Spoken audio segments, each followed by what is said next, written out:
Jaws is back in 3D. And yeah, Real D 3D, I actually think added a lot to the movie. And it's in 4K resolution. Mr. Spielberg popped up on my screen to tell me that. And it added a lot to Real D. I never liked Real D 3D that much because I don't like that it tints everything. And Jaws is a very vibrant movie. And old school, like red and blue 3D, both of them bother my eyes equally. But that 3D really made it pop outside of the screen. This one adds depth to the screen. There's a big difference between what they're doing. There's depth versus it coming out of you. Like this is to you, and this is you looking into it. So it's doing a different thing. I think the older way is better. So pros and cons of Jaws. Now, I've seen Jaws plenty of times, but I might as well make a video because it's out in theaters right now.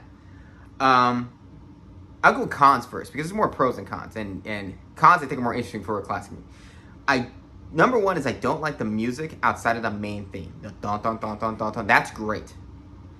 There's so many scenes like when they're out on the boat chasing him that they have these whimsical adventure music that I think is so not befitting of what's happening. I'm like, it should be scary. It should be intimidating music. It should be like the score, and the score doesn't match that theme. It's kind of like when you listen to Tubular Bells, the Exorcist theme. The first like 30 seconds is what you want, and then it goes on and becomes like some fucking disco beat shit, and it's odd. You're like, what the hell is this? And that's what it feels like. It's like, here's the intimidating music, and it just becomes like, like you know what it is. So I don't like that. Quint is a fantastic character. He kind of does a Tom Hardy thing where it's so hard to understand what he's saying plenty of times. It's not really a flaw. I felt like there's a lot of overacting in the movie. Everyone's overacting a lot in plenty of scenes because it's trying to be like erratic and chaotic. Yeah, outside of that, I don't really have any flaws outside of that. So the flaws are minor. Pros, I think it's incredibly written dialogue. Minus the overacting dialogue. One of my, I think, favorite movie scenes of all time is in this movie, and it's actually a conversation scene. It is Quint talking about the USS Indianapolis and talking about the 1,000 men who went into the water and 300 men who came out, and talking about the scars, them comparing scars. It's such a great scene. Like, it is a great, depthful dialogue scene that adds, it is a brilliant way of you fully understanding Quint without it spelling it out for you, because that one story, and then you're like, oh my god, he hunts sharks for a living. Without ever telling you, he never says, I'm trying to get revenge, but now you get it. This guy hunts sharks for a living to get revenge for what happened to him when he was young. I'm like, that is fascinating. Hooper has his own stories as to why he's fascinated by sharks. And he just had a different reaction to sharks doing something to him. Far less dramatic event happening to him, but him with the boat and things like that.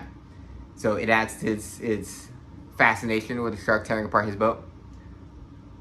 You don't get really anything from Brody, so why are you scared of water? He's just scared of drowning, common thing. But not everybody has to have it. So I love that scene. I think that scene is so good. I love Jaws, how he looks. I like that he's not CGI. I'd rather have a robot shark any day of the week. Give me a robot shark any day of the week. People are like, oh, he doesn't look real. I'm like, he looks better than CGI sharks. I'd rather look at that than CGI sharks any day.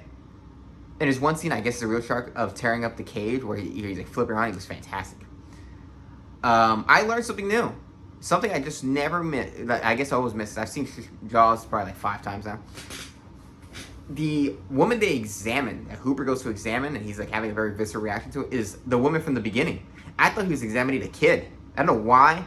That never clicked for me. I always had some mental lapse where I'm like, the kid is in the shark, and that's why they're looking for the kid. And for whatever reason, I always thought he was looking at the kid. I'm like, no, he's looking at the girl from the beginning of the movie. And then Hooper knew a girl got killed, and the old lady slaps him in the face. I think his parents are too old to have a kid who's like 12. Parents are like 60. But I was like, that's true. She's kind of right. If you had a body of a girl got eaten by a shark and you didn't freak out then. But then again, maybe that's why he's paranoid in the very beginning of the movie. So, yeah. Man, I think things that you just miss things. You can watch a movie a bunch of times and you pick up things later on.